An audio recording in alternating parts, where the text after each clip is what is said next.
পয়লা বৈশাখের বেশ নবীনতম সংযোজন হলো মঙ্গল শোভাযাত্রা। যদি শত শত বছরের ইতিহাস হিসেবে নেওয়া হয়, তাহলে উচ্চারণ করতেই হয় নবীনতম শব্দটি। এর বয়স সর্বোচ্চ ৩৫-৪০ বছর। উদ্ভবের ইতিহাস অনুযায়ী ১৯৮৫ সালে যশোরে চারুপীঠ নামের একটি সংগঠন এ ধরনের একটি শোভাযাত্রা শুরুটা করেছিল।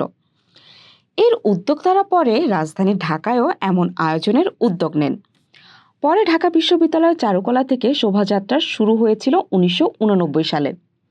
যদিও শুরুতে এই আয়োজন এতটা জাঁকজমকপূর্ণ ছিল না।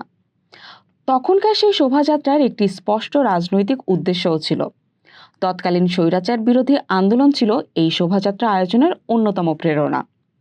শোভাযাত্রার মাধ্যমে নিজ নিজ অবস্থান থেকে স্বৈরাচারের বিরুদ্ধে ভূমিকা রাখার চেষ্টা করেছিলেন তখন অনেক শিল্পী সাহিত্যিক। সেই প্রচেষ্টার অংশ হিসেবেই বিশেষ করে চিত্রশিল্পীরা এই মঙ্গল শোভাযাত্রার পরিকল্পনা করেছিলেন।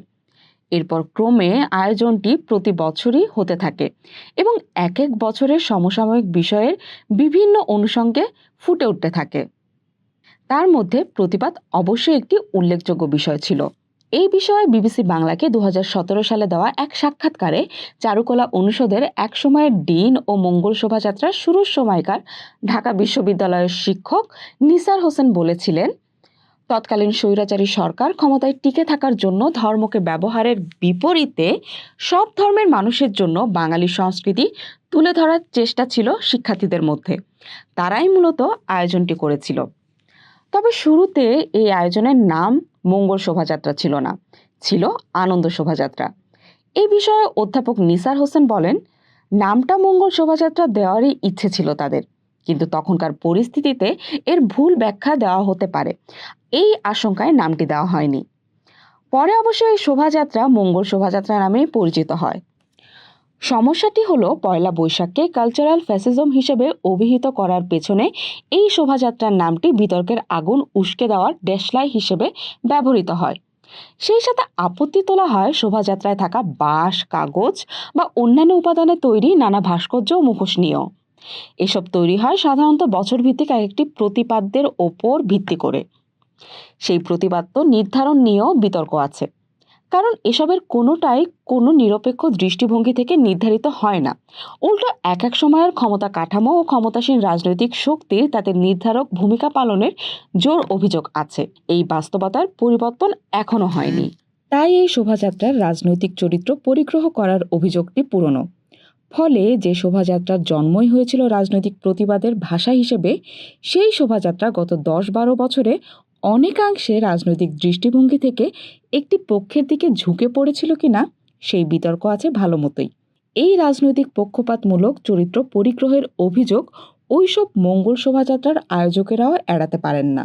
এখন কোনো সময়ের কোনো রাজনৈতিক পক্ষপাত ফ্যাসিবাদী ঘরানার ছিল কিনা তা বিতর্কের বিষয়, কারণ ফ্যাসিবাদের লক্ষণ ধরে ধরে বিবেচনা করতে গেলে অনেক কিছুই জালে আটকাবে, আবার পূর্ণ লক্ষণ মেলানোও কঠিন।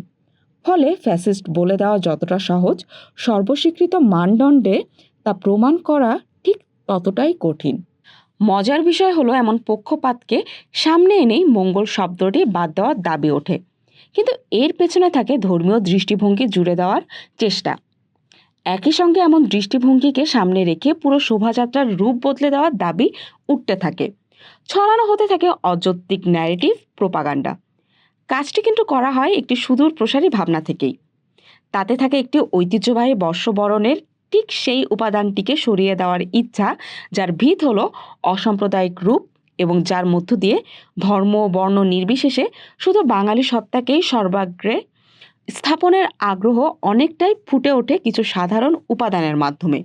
কেউ বা কোনো পক্ষ যখন নানামাত্রিক বিভেদ ভুলে সাধারণ জনতার একটি মঞ্চে দাঁড়ানোর সম্ভাবনাটিকে তিরোহিত করতে চায়, তখন বুঝতে হয় ভেদাভেদ সৃষ্টি হয়তো তার একমাত্র অন্তর্নিহিত উদ্দেশ্য।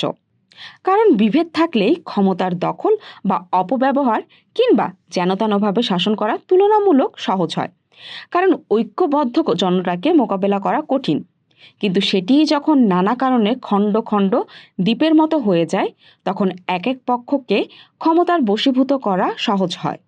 তাই খেলাটি শেষ পর্যন্ত ক্ষমতা ও শাসনের হয়ে দাঁড়িয়ে যায় রাজনৈতিক ফায়দা লোটার প্রক্রিয়া হিসেবে।